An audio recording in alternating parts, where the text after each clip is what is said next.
that project actually in particular was very fascinating because I think I was approaching these violins that we literally pulled out of the trash. We were given a trash bag of violins. They were not usable and wouldn't actually support anybody's education. But I still had this sort of like tenderness of this violin-shaped object. And she was able to come in without the baggage of having held an instrument that looked like that for 20 years. Hi, you're listening to Conversations with Musicians with Leah Roseman, which I hope inspires you through the personal stories of a fascinating diversity of musical guests. Teagan Faran is a remarkable violinist, known for her versatility as a performer, composer, and improviser. In this episode, you'll hear selections from her album Middle Child, a compelling and genre-spanning musical journey featuring works by acclaimed contemporary composers, as well as Tegan's own reimagining of Brahms's beloved Intermezzo. A Fulbright grant recipient, Tegan spent 9 months in Argentina delving into the rich traditions of tango and regional folk music. She shared insights about her time there, along with stories of collaboration and mentorship, including her work with the Grammy-nominated ensemble Palaver Strings and the Electroacoustic duo Persephone and the Phoenix.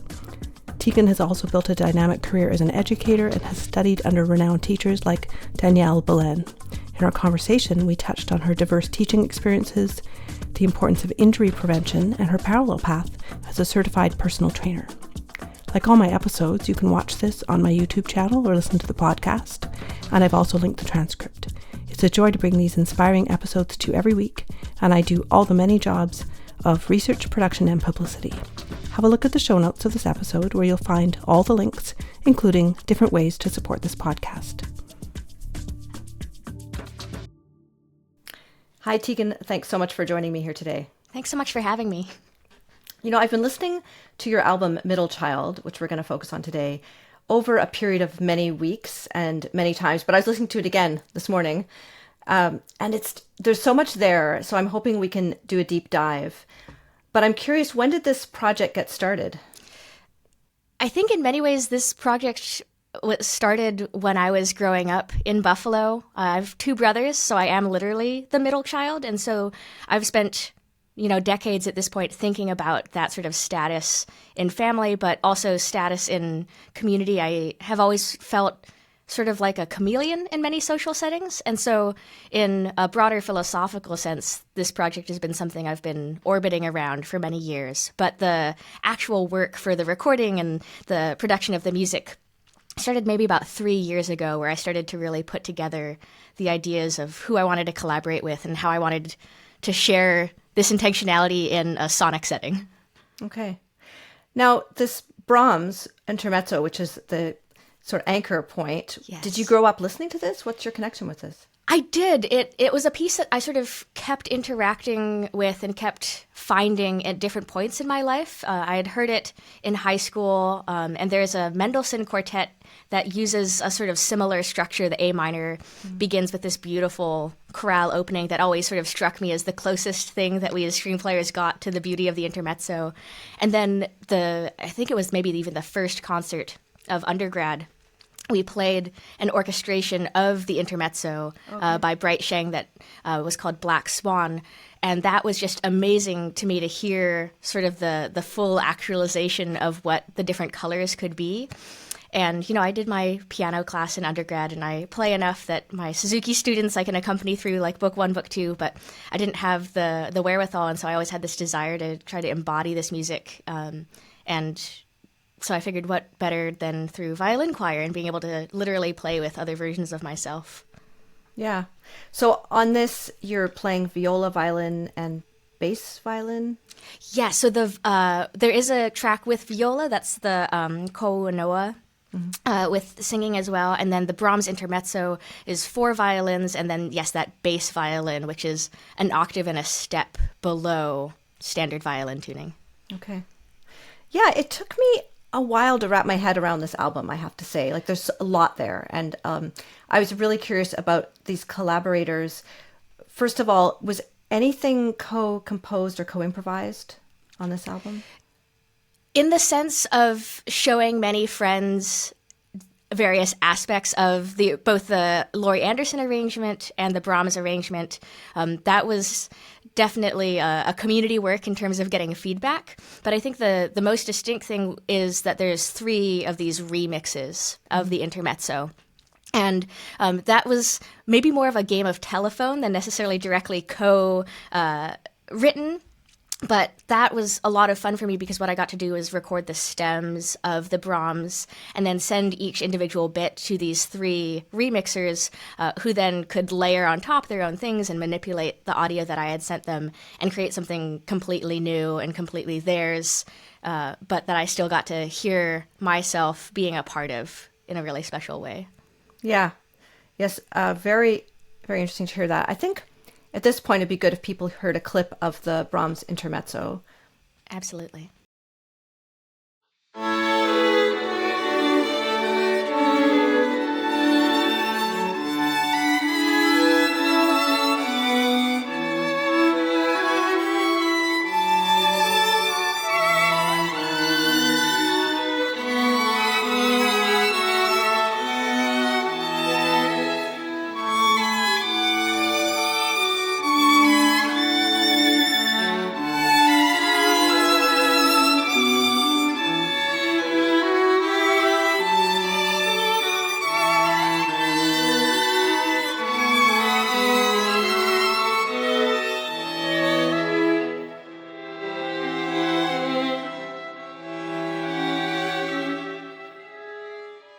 Now, let's talk about David West's Outermezzo. So you have a jazz education as well as classical. I do, yes. I spent a good amount of time growing up in Buffalo is just a really wonderful way to learn a lot about a lot of different kinds of musics. And so I took that energy into school afterwards as well. And I was at the University of Michigan, which has a wonderful jazz program, and its proximity to Detroit is really special in terms of access to that music.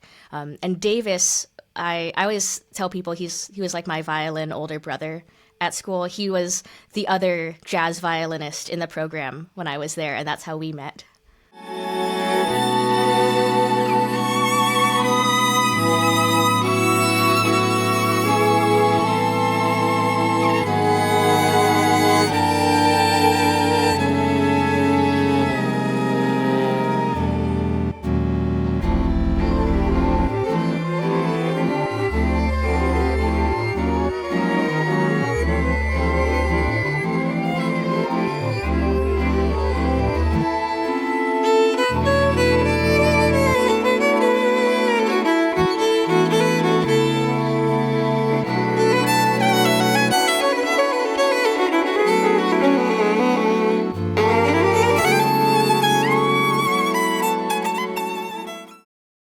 And you also attended Deedee Bridgewater's The Woodshed Network for Women in Jazz? Yes, that was just maybe one of the most beautiful things that happened during the pandemic shutdown, of just people coming together. Deedee Bridgewater, of course, is a legendary matriarch in the world of improvised musics.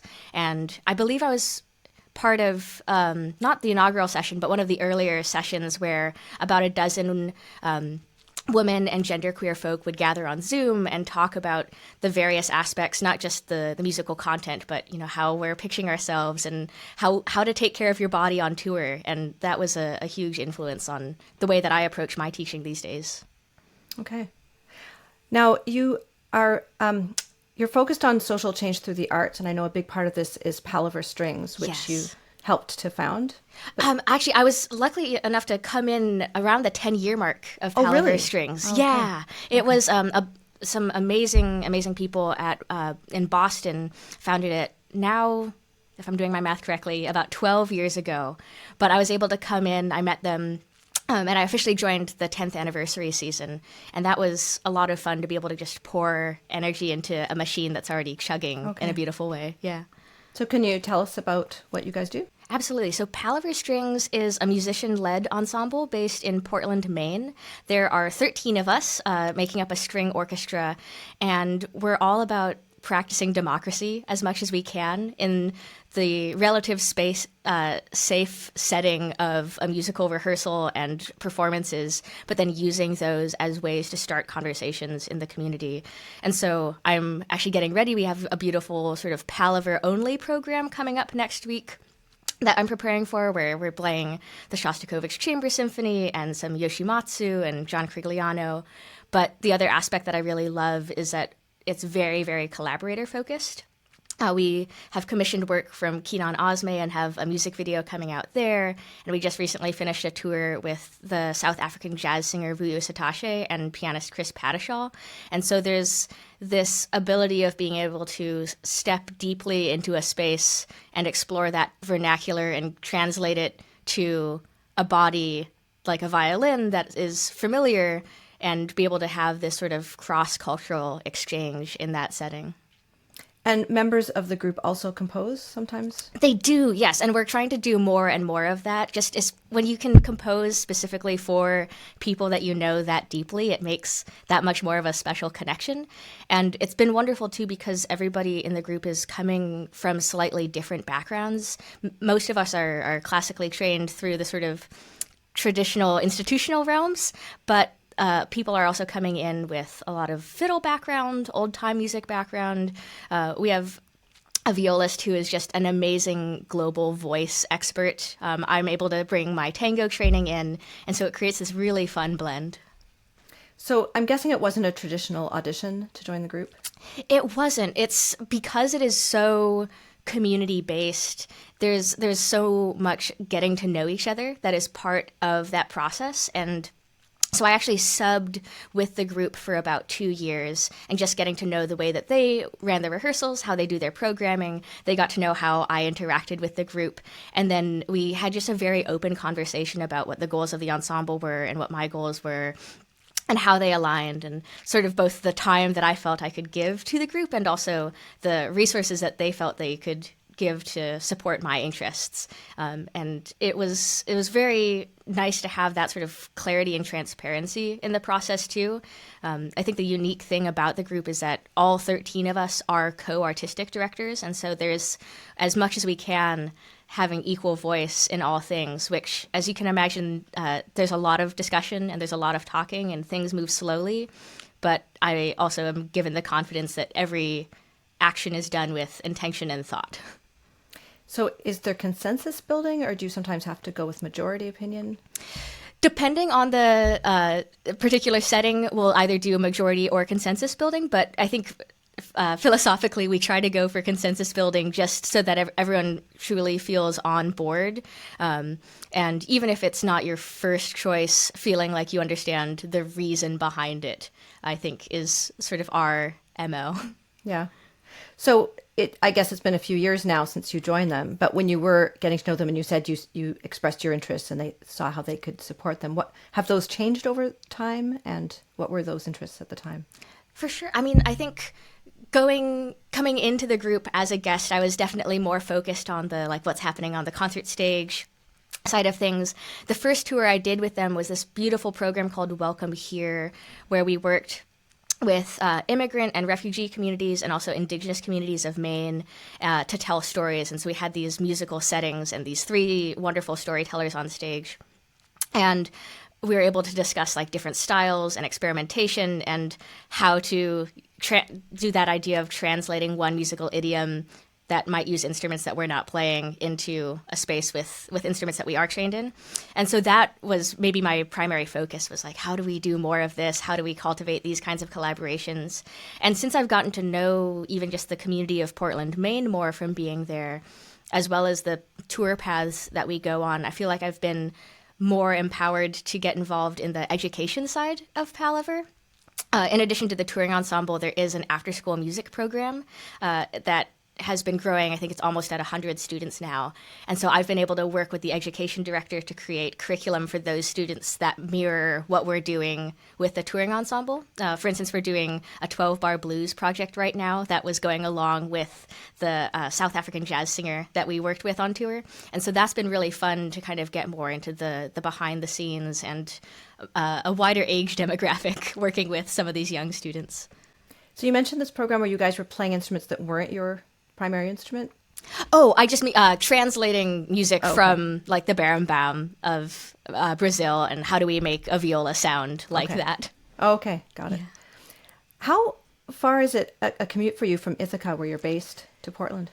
Yes, it's this weekend I will be driving, and so it's about 8 hours. It's with some good podcasts, it's never too bad. Sometimes I'll fly, and it actually doesn't save that much time, but you can take a nap on the airplane. Yeah. Do you happen to know the mandolinist Joe K. Walsh? I don't think I do. He's based in Portland. He was on this podcast, so I'll have to look him up. Yeah, he's really great. I mean, he's on the road a lot, but he's. I can empathize. Yeah. Yeah. The Grammy nomination that I'm guessing you weren't part of that album with Palaver I Strings? was. Yes, we Okay. recorded that last. My years are going to get funky. We recorded it in a September. I think it was 2 Septembers ago. Okay. And that came out almost a year ago now. But that was a really fun project. So protest songs. Protest songs, yeah. And we were able to work with tenor Nicholas Pon and record this music. And I think we didn't realize, maybe we did realize, but I certainly personally didn't realize how much I would need protest music in my life right now. And so it feels very apropos, I guess is the word that comes to mind. Yeah. Let's talk about some of the remixing on Middle Yes. Child. So FARAHMS, I really enjoyed that with Misha Vayman. So how do you know Misha, and what was this process like? Absolutely. So Misha is actually, it's fun, another person that I originally met through Zoom and sort of distance learning together at the Banff Center. They have a program called Evolution Classical that brings in groups that are, again, traditionally classically trained, but pushing that boundary. And Misha and I were just sort of immediately on the same wavelength in terms of the music that we like to listen to. And then eventually we did actually get to meet in Banff a year later, and Misha was my hiking buddy, and we would just go and like look at the lakes and look at the trees and talk about electronic music, which was a perfect blend of nature and machine. And so he immediately sprung to mind as a person who is an amazing violinist himself, based in Los Angeles, and just technically and musically a master in so many ways. But is also the person that I go to when I want to talk about plugins. Yeah.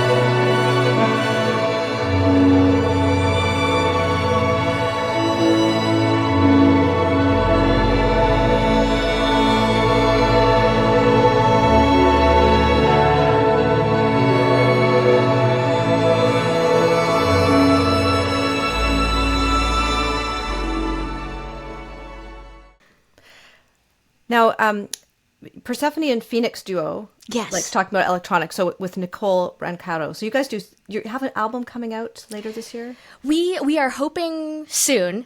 Currently we have a single that we released last fall, and in many fortunate ways, Nicole and I are both been pretty busy this year, and so the album's a little bit on hold, but it's something that is of interest and in the works. So do you want to tell us more about this duo? Absolutely. So Nicole and I were both at the Manhattan School of Music at the same time, and we started there in 2020. I had the brilliant idea in April when I was making grad school decisions, April 2020, that this was going to go away in about a month, and I would like be in New York and ready to like hit the ground running as everything reopened. And instead we were still wearing masks, and we had to be 15 feet apart from each other. And so really the like most we could fit into a room was 4 people with the COVID precautions that were in place at the time. And so Nicole and I just had this hunger to be making music together. And again, just like sort of found each other in this magnetic way. And we really try to push each other in terms of composing together and using improvised or frameworks for improvisation as the basis for the way that we communicate with each other on stage. A lot of our work has been very environmentally focused. We were at Banff together. That's where I met Misha, was being at Banff with Nicole and under our duo capacity, where we were looking a lot at the role that fire plays in our environment. And then the year after we did a performance art piece in Chelsea, a neighborhood in New York, looking at sort of the planned obsolescence of student violins and the idea of how an instrument can be made where it's cheaper to just replace it than it is to repair it. And I think that's a metaphor for a lot of aspects of life these days. But Nicole is always sort of pushing me and the most beautiful ways to like extend my ears and extend my curiosity about the sonic worlds that can be made. And it's that project actually in particular was very fascinating because I think I was approaching these violins that we literally pulled out of the trash. We were given a trash bag of violins, and I knew that they were goners. They might have all been in the landfill if we hadn't gotten there, and they were not usable and wouldn't actually support anybody's education. But I still had this sort of like tenderness of this violin-shaped object. And she was able to come in without the baggage of having held an instrument that looked like that for 20 years. And so that was a really fun push and pull. Mm-hmm. So how did you use these instruments? Yeah, so the project was called 9 Ways to Destroy a Violin, which I think alludes to how we ended up using them. And what we did is we had sort of a gallery space at the Cell Theater, and we had 9 different stations. And there was various ways that the audience could interact with the violins, including we had some hooked up to a circuit board, so you could sort of play the violin by picking it up and getting this bow controller so that anyone could play the violin, even if in the shambled state. We had a couple of performances built into the gallery as well. So there was one where we filled a violin with concrete and then let it dry, where we slowly started taking apart a violin as it was being played. So I'm playing some excerpts from the Bach Chaconne, and Nicole is detuning the pegs, and we're just letting it sort of fall into its individual pieces and show all those components that make it up. But it was very, the emphasis was on audience interaction. Okay. And there's a reel on your Instagram where you're playing a violin with no neck and 2 strings. Yes! That was part of, I love that violin so much. That was part of our experimentation phase where we were trying to figure out, I think we had about 30 of these violins in various states. I mean, some of them were just the ribs, and I had a couple of fingerboards, but this was a violin that had no neck, and it felt so special, so we wanted to figure out what we could do with this. And this is where Nicole's ingenious comes in, and she's like, well, why don't we just screw the strings onto the violin? You're talking about how they need these contact points so that there's tension and you can make pitch. I have this drill, let's just screw them in. And this was an idea that would have never occurred to me. But indeed, we got a couple of strings into just the body of the violin directly. I got a bridge up so that we could mess around with the pitch. And it created this sort of alien instrument that was vaguely violin-shaped. Yeah. Very cool. Now, you mentioned your tango work, and of course I want to talk about your time in Argentina. But actually, before we get there, the last track on Middle Child is Casimiro by Julián Granciano. Yes. Yeah, and Julián was a great mentor of mine when I was living in Argentina, but Casimiro is really special to me, especially as part of this idea of the middle child. Casimiro Alcorta is the violinist that the piece is named for, and he was born into slavery in Argentina in the 1800s and was emancipated because his captors sort of recognized this talent that he had on the instrument. And so he was given social status so that he could then further serve the interests of the people who held power over him. But he is the one that is credited as creating many of the extended techniques that we use in tango. Tango notably is one of the few Latin musics that does not have drums as one of its sort of bass instruments. And so a lot of that role is distributed around the band, but much of it to the violin. And so Casimiro Alcorta is the one that we credit with creating that sort of chichara, the cricket effect behind the bridge, and a lot of the body taps and some of the scoops and wails that have become very characteristic for tango. And the more I think about this idea of taking, again, a body that you're familiar with, like a violin, that is usually you're taught in one way that it's a melodic instrument and it has this very specific role in society of your musical ensemble, but that you can also take that same body and completely translate what its role is and expand it. And it doesn't in any way limit its melodic capabilities. In fact, it probably enhances it because you're able to then self-accompany and explore. But this idea of being able to code switch and play multiple purposes in the ensemble just speaks so strongly to me. Mm-hmm. Yeah.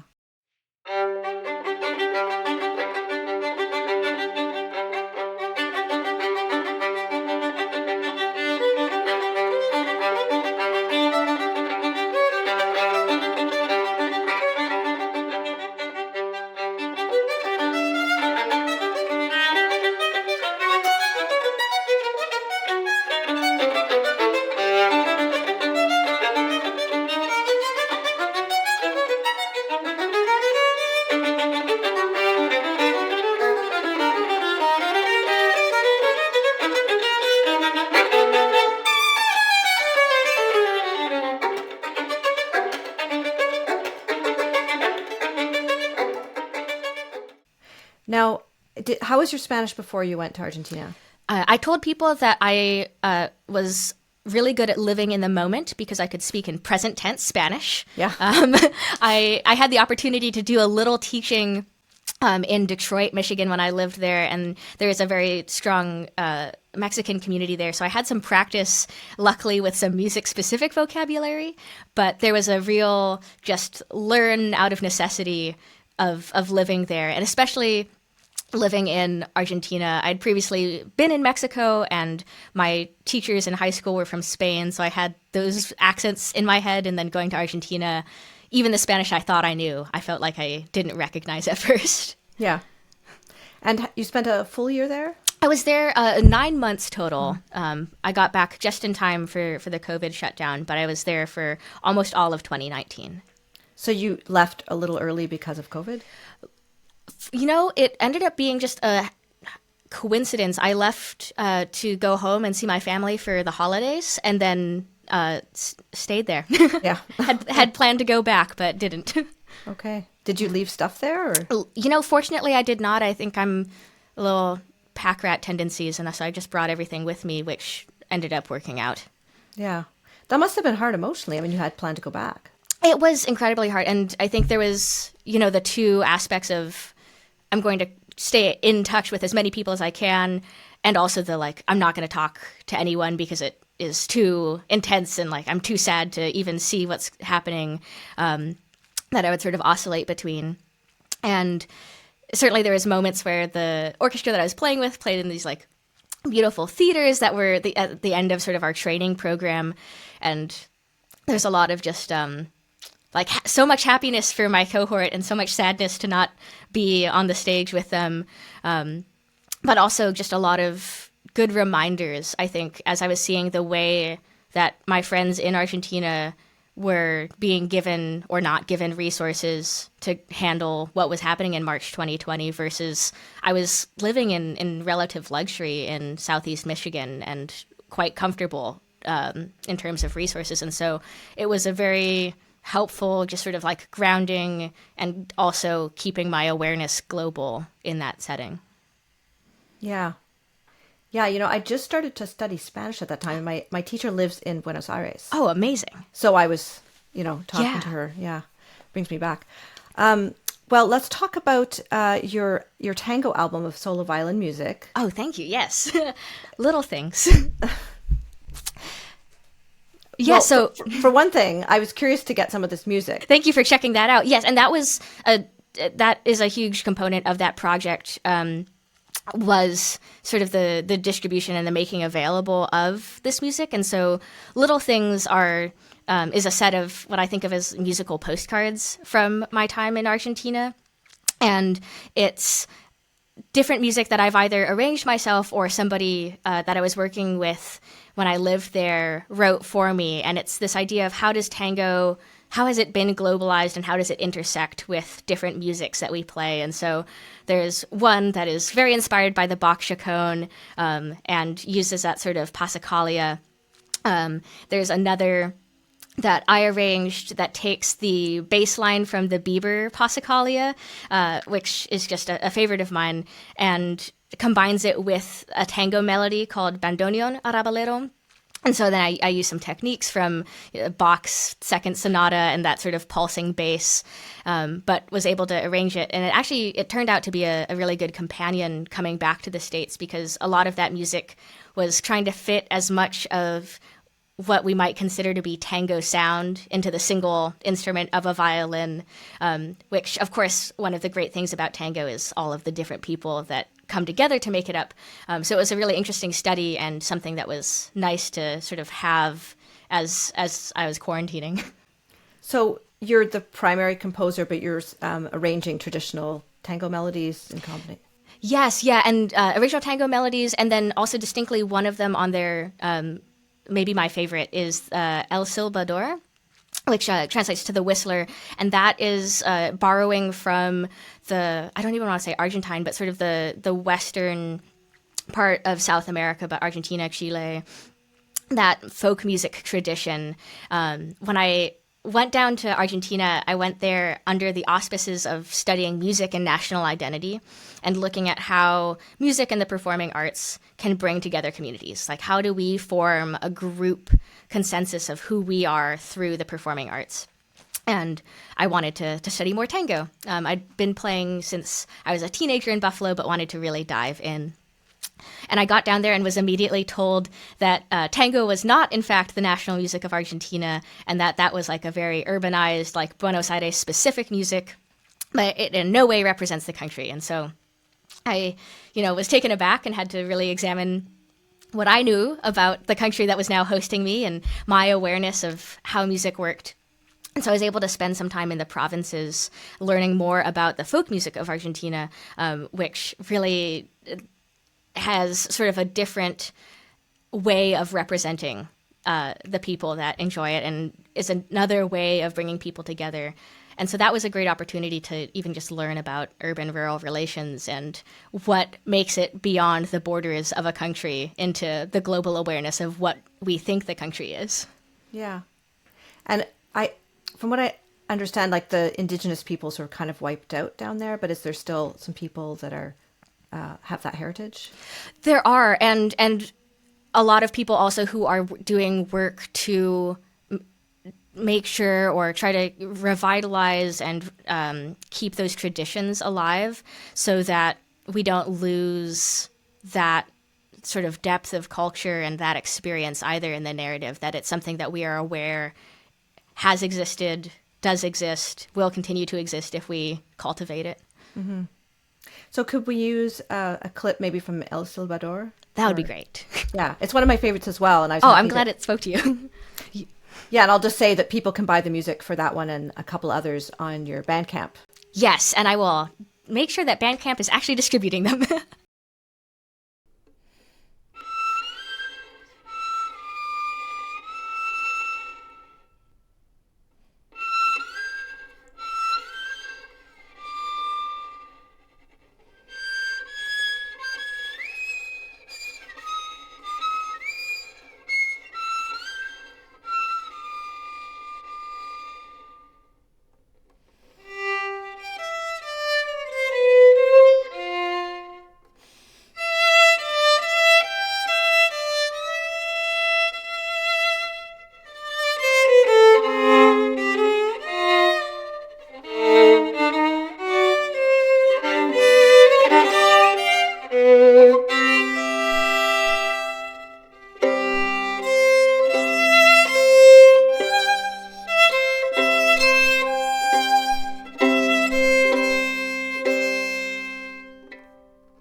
Hi, just a quick break from the episode. I wanted to let you know about some other episodes I've linked directly to this one, which I think may interest you, with Julián Lieberman, Meg Okura, Martha Mook, Bad Snacks, and Margaret Maria, among so many.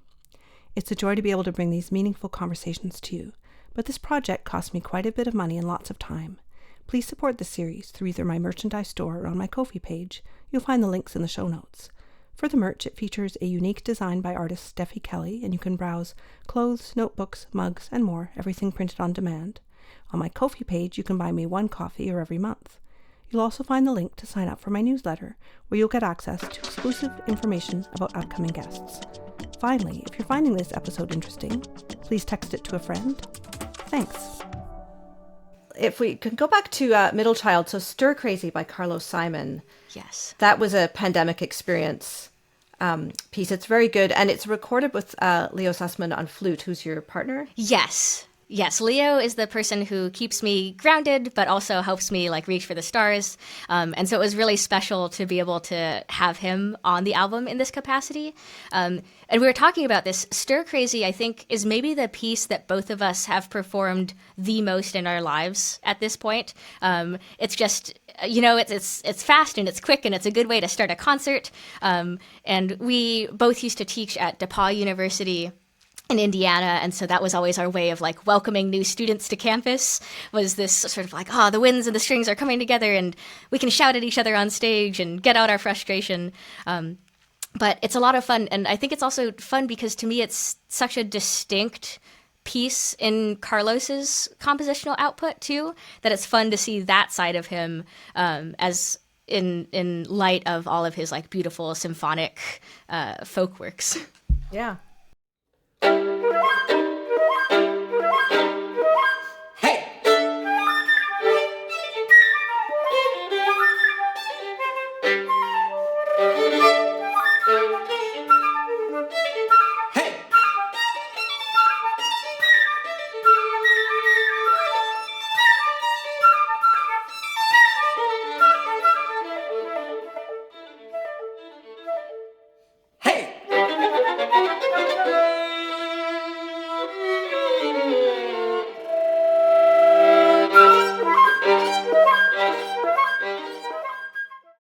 On Middle Child, one of the producers is Matt Albert, who's a violinist and is also a mentor to you. He is, yes. I tell everyone I want to be Matt Albert when I grow up. But I first interacted with him when he came to the University of Michigan as their new chamber chair. And I had sort of known of him through his work with Eighth Blackbird and other ensembles.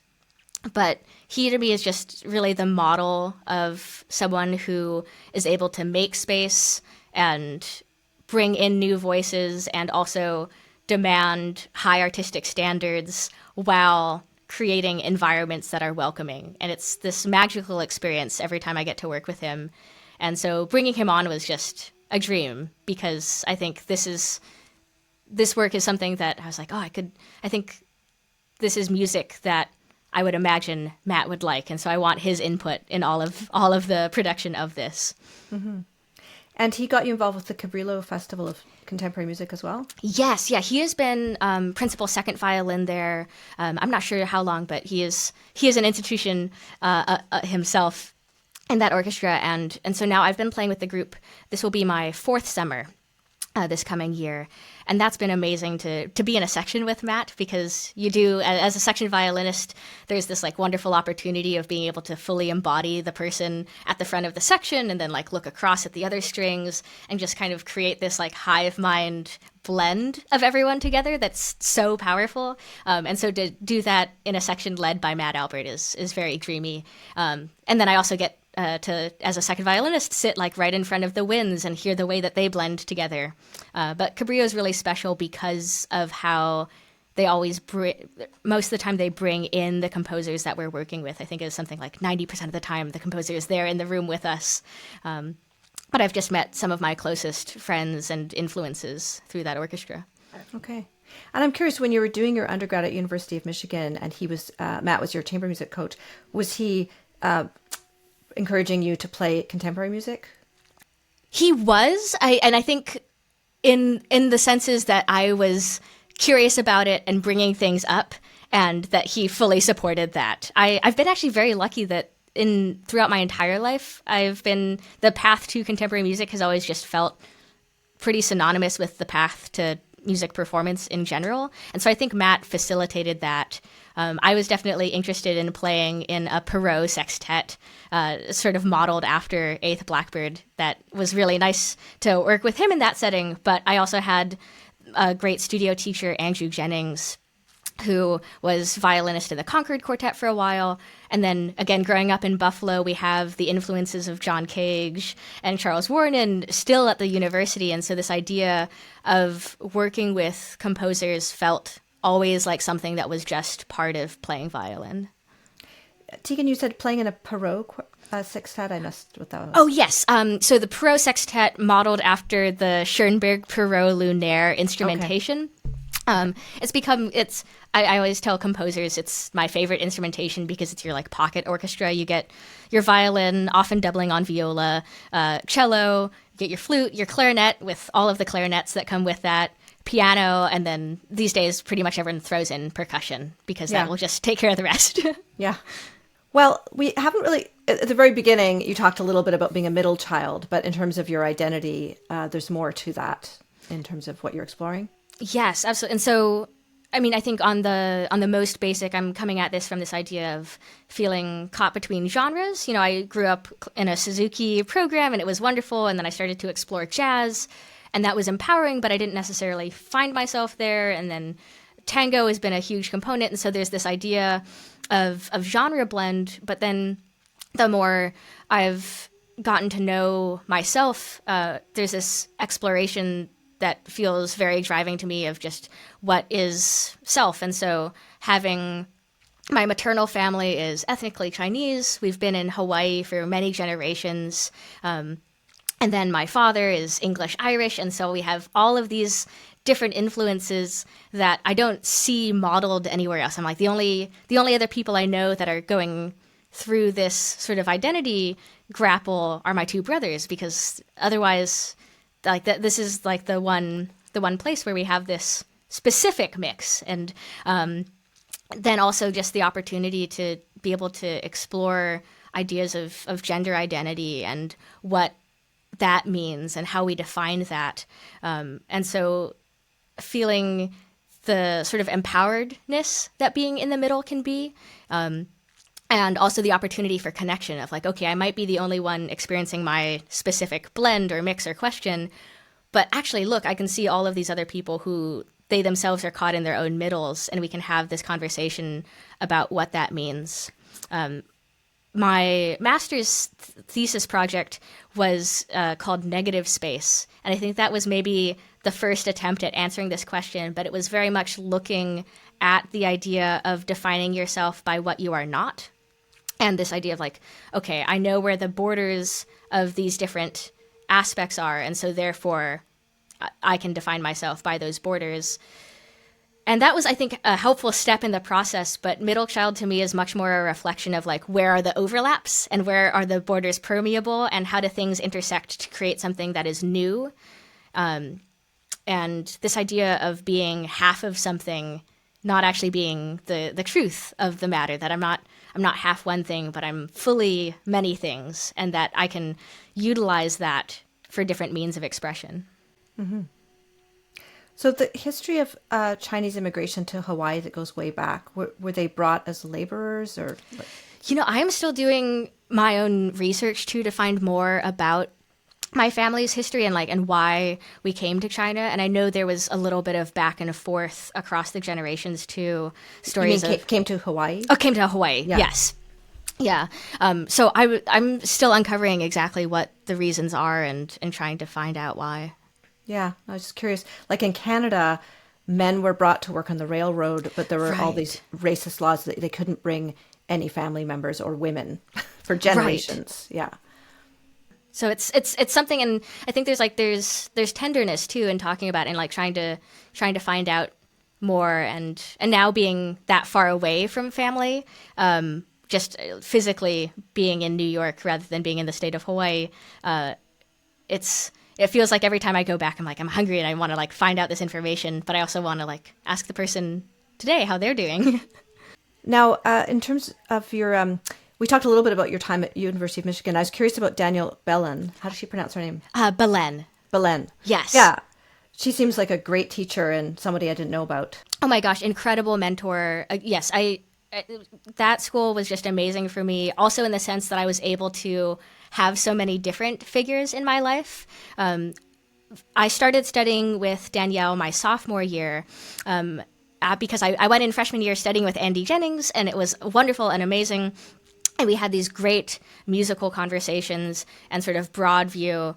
And I was also hungry for this opportunity to have someone just like really pick apart my technique and like talk about my pinky. And so I was able to work with both Danielle and Andy in tandem, which was a really important lesson for me too, I think at 18, of how to take in different advice and balance it and like make my own decisions. But I was able to first work with Danielle through her program, Center Stage Strings, which is all about, how do you present yourself? How do you bring yourself onto stage, both in the consistency of your playing and like the excellence of your stage presence, but also how do you address an audience? How do you speak from the stage eloquently? And she is like my pedagogical idol in many ways. I was actually just on a call with her last night where we're talking about plans. I now teach at Center Stage, which is a really fun sort of full circle opportunity, and I get to work with students about their speaking from the stage and how to prepare concerts for non-traditional spaces. But she has so many creative ways that she engages her students in the community that I am shamelessly just copying in my own pedagogical work. Mm-hmm. So what kind of advice do you give to students about non-traditional spaces and presentation? Absolutely. So I always like to start from a place of what is our shared knowledge when we're going into a space. Often we're going into a space like a pre-K program, or maybe a public school music program. A library for story time is one that we often go to. And so with that, I try to brainstorm with the students, what is the shared language that we have with like this age group? If it's a music class, what have they been talking about? What vocab do they know that you can tie into? But also attention span. If we're going to a classroom of 5-year-olds, we might not play your entire Purcell, but let's pick a couple of sections and talk about each section and explain sort of what makes you excited about it. And then we also work a lot on this idea of speaking slowly and enunciating and feeling calm and smiling and enjoying yourself so that the people there are also enjoying themselves. Mm-hmm. Yeah, that's great. And in terms of violinistically, what do you think you learned the most from Danielle? Oh my goodness. I think consistency is the largest one. And there's so much I can point to in terms of, again, like the way that I think about my pinky, the way that I think about my bow hold, but there is a predictability and a comfort that Danielle has in her playing and in what she imparts to students. And this idea of being able to sort of control as many of the variables as possible going into a performance so that you have the capacity for the improvisation in the moment to like have musical inspiration because you have this foundation that is just comfortable and there for you. Mm-hmm. Yeah, that's great. Well, we talked a little bit about concert presentation. I think I was reading something about how you like to welcome the audience into a space in different ways, maybe even in terms of configuration. Yes, I really do enjoy playing with the boundary or no boundary between stage and audience. For instance, later today, I'm taking my studio here at Ithaca College. We're going over to the art gallery on campus for our end of semester studio recital. And the way that we're setting it up is that it's going to be a gallery walk. And so each violinist has chosen a piece of art in the gallery that they believe represents their piece in some way. And so they're going to give an introduction and then play their music in front of the artwork that they've chosen, and the audience gets to walk through the gallery and sort of experience this rather than a more traditional like seated, even speaking from the stage, but just like seated one place sort of concert. And I think that came from in many ways, work that I had done with Danielle, but also from that Persephone and the Phoenix performance of being able to have a mobile audience and this idea of being able to drift as part of a musical experience and get different vantage points. That's a really beautiful idea, but I'm curious, are they all playing unaccompanied works? Or they are, or there's a couple of duos in there. But yes, it was a very strategic programming aspect to make sure that we could do this without the support of a pianist. Yeah. So you're teaching at Ithaca College, and you also teach younger kids like Suzuki? You sort of mentioned that. So I'll less so these days. This is my first year at Ithaca, so I'm definitely letting myself sort of ease in and learn more about the community. But a lot of Suzuki-inspired and El Sistema-inspired teaching made up sort of the bulk of my pedagogical work when I was living in New York City. I think of Ithaca, I think of Moosewood Vegetarian Restaurant. Yes. Is it still there? It is still there. I've got like 3 of their cookbooks. It's delicious. Yes. Yeah, I grew up, I think, with like maybe their... Oh, I know what it was. I went to Ithaca when... Okay, like I'm 56, and I think I went there when I was maybe 7 to do the Suzuki thing. Yes. And if I'm not mistaken, Moosewood might have been even around then, and my mom might have bought a cookbook and then cooked from it. This is my memory. Love that. Yes. And then I never went there again until I was on tour when Pinka Zuckerman was music director of our orchestra. We played a concert in Ithaca randomly. And Amazing. I went and ate at Moosewood. Yes. It's a very comforting place. Yeah.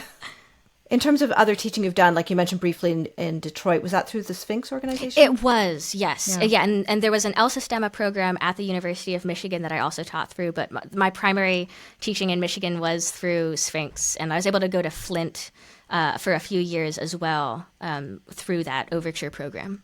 Yeah, I've talked to a couple of people on this podcast who taught through them, and sometimes it was a little chaotic, like they were teaching at different schools, different days, and they had this schedule. Did you have to contend with that? A little bit. It was definitely a good learning process on my end of just like, okay, how do I stay organized so that I'm coming to the classroom my best self for these students that need me to be able to teach violin well.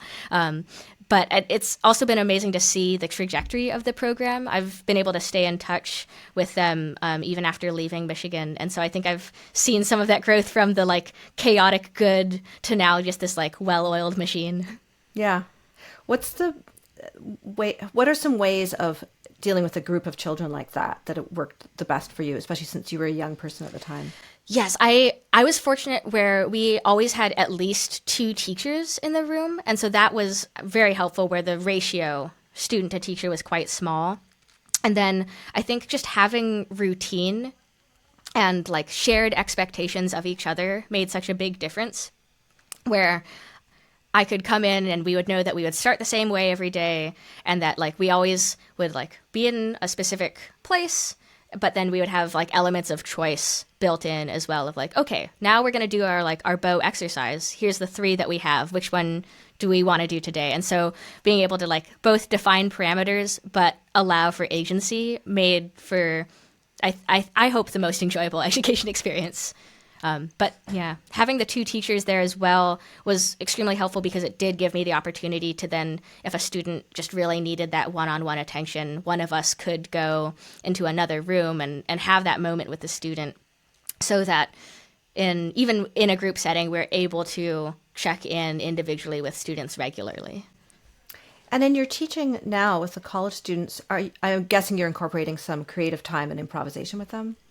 Definitely. And again, yeah, trying to do that same sort of idea of like, here's the parameters that we're trying to fit, but within each of these parameters, there's agency and there's choice, and trying to be able to speak to all of the different ways that you can be a violinist and prepare students for what I see as the most employability is not the word I want to use, but this idea of, how is violin going to continue to exist in your life? Do you want it to be an income source? And if so, what are the ways that you can make income with violin? Just even being able to say that there's options out there that include improvisation, that include being able to arrange and create your own music. So that's been a big part for me is having some basic facility in a digital audio workstation. Can you record yourself and layer yourself so that if you're teaching in a public school and you want to create practice tracks for your students, that's something that you know how to do. Can you read off of a lead sheet? So if you're at a wedding and the bride requests something, you can pull it up and it's there, and like you know how to facilitate that. But even aspects of like being able to, at the beginning of the semester, say, we're doing this recital in the art gallery. There's no piano. Everybody has to be able to play something by themselves. And like that's an aspect of violin playing. Yeah, wonderful. Now, another thing I read about you is that you like to work with violin makers in terms of what's the definition of a violin and pushing boundaries. Yes. And so that a lot of that stemmed out of the 9 Ways to Destroy a Violin project and just getting to know the creative work that's happening in Lutherie. I'm really inspired by this group, Women in Lutherie, which is addressing the gender disparity in instrument making. And so there's some beautiful creative work happening where people are trying different F-hole shapes and different corners. And that's a lot of fun, but also talking with creatives around the country. I don't know if you can see behind me, but there's a 3D printed Hardanger fiddle that I was able to pick up from a maker in Portland, Oregon. And it's this really fascinating blend of like diving into Nordic folk tradition, but through this instrument that is in no way traditional. It's this sort of shockingly metal-looking violin that has 8 pegs and sympathetic strings. And so this idea of if something is violin-shaped, is that enough to call it a violin? Or is it the way that it's played? Or like, yeah, what is the violin as a vehicle for expression, and where do we draw those boundaries? Yeah. That's not this. I had Sarah Caswell on this series last year who plays Hardanger violin, but that's not the same maker. I don't believe so. I'm not familiar with Sarah's violin, but I don't think it is. Yeah. I should remember, like, because we talked about the maker, but so many interviews, it's gone. So, yes. Yeah. No, but the person who does these 3D prints is really fascinating too. I haven't delved into this side with him yet, but he does these sort of light responsive violins. I mean, this is the beauty of a 3D build, right, is that you can really, like, you can embed LEDs and things that then respond to MIDI. And so it's a different experience than, of course, playing a wooden instrument, but I think it kind of opens up creativity in that way too. Yeah. Now, in terms of exploring non-traditional sounds and finding beauty that's not pretty, Temptress is a really powerful track. Yes. Yeah, I mean, speaking of metal music, Jens Ibsen is a great friend and and I think maybe the first person I thought of when I was thinking of this album concept. And that piece was the first one I recorded. I recorded it about 6 months before everything else because it just deserved its own session. But I think Jens described that piece to me once as what would Paganini have written if he was a metal fan? And I think that's like a pretty apt description. And so there's effects in there where, you know, Jens was sending me videos of guitarists doing palm muting. And it's like, okay, how do we do this on the violin? And how do we get these harmonics, but also this palm muting and this sort of swirling sense of controlled chaos? And I think Jens is really sort of exploding musically in many ways. And he has just this demand for excellence that I really appreciate, where, you know, I have some friends who are composing and they very much have the mindset of like, okay, I know that I only have like this time with the orchestra. I'm going to make this piece as like palatable as possible for the 1 hour of rehearsal that I get, so that I'm like getting my musical intention out with the least amount of rehearsal, which I think is super strategic. And Jens completely approaches it in the opposite direction, where he's like, if you want to know my musical intention, like, you have to spend time and you have to invest and you have to give yourself to the project too. And I think that's what Temptress is. And it still runs in my head every once in a while. I'll realize that like there's a fragment floating around in there just because of the time that I've spent with it. Now, people are just going to hear a short clip, but it's almost 12-minute solo piece. I think he refers to it now as his solo violin sonata, which I think is a apt title.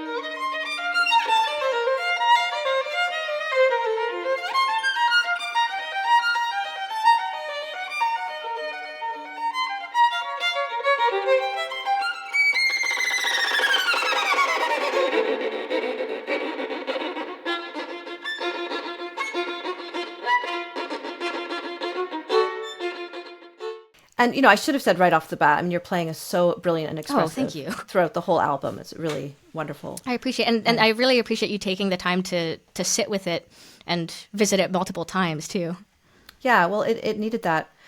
Now, I did want to ask you another strand is I know you're a certified personal trainer. And that came out of, maybe just tell us about that. Absolutely. So this may be the theme of this conversation, too, but this was another thing that I did during the initial pandemic shutdown. But it was something that I had been interested in, and I, as a violinist, have unfortunately had a number of different injuries. I had some tendonitis issues, and then senior year of high school, I strained my back, which is just kind of an absurd thing for a teenager to do. And so I've been really cautious and have to be very proactive about taking care of my body in order to be able to tour and perform. And I think I grew up in a time where it was almost fashionable to have a performance injury. I was at Meadowmount, and if you weren't sore, you weren't practicing enough. And this sort of competition of but my elbow hurts, but I'm still going to play my concerto. And now being on the other side of the studio, trying to pave the path for my students to not only be able to recover from injury, but how do we prevent it? And so that was my inspiration for getting the personal trainer certification, was how do I speak in an informed and authoritative way to students that, especially in undergrad, our bodies are changing so much that you just have to figure out how your body works, and then you have to figure out how to take care of it. But it actually was also a very nice sort of second source of income when I was in grad school. And that was a nice way to, I think, further develop pedagogical skills, because I was working one-on-one in a gym with adults who had fitness goals. And so it was a completely different creative educational setting, but those same principles of the improvisation, the meeting people where they are, trying to give people things that they could do on their own so that they can progress even when I'm not there. I think there's a lot of parallels with studio teaching. And what do you do now in terms of your balancing strengths and all of that? Yeah, so on my best day, or on my best weeks, I should say, I'm running and I'm going to the gym. I'm stretching often. That will vary week to week depending on the schedule. But, I always travel with my exercise bands in my violin case and make sure that there's some aspect of warm up and cool down at the very least for each session. And when I can, I try to incorporate that into studio class and chamber coachings. Oh, fantastic. Is there anything I didn't ask you about that you'd like to talk about? I think this was very wonderful. Thank you. Okay. Thanks so much for this today. It was really great. Thank you. I hope you enjoyed this episode. Please share this with your friends and check out episodes you may have missed at leahroseman.com. If you could buy me a coffee to support this series, that would be wonderful. I'm an independent podcaster, and I really do need the help of my listeners. All the links are in the show notes. The podcast theme music was written by Nicole. Have a wonderful week.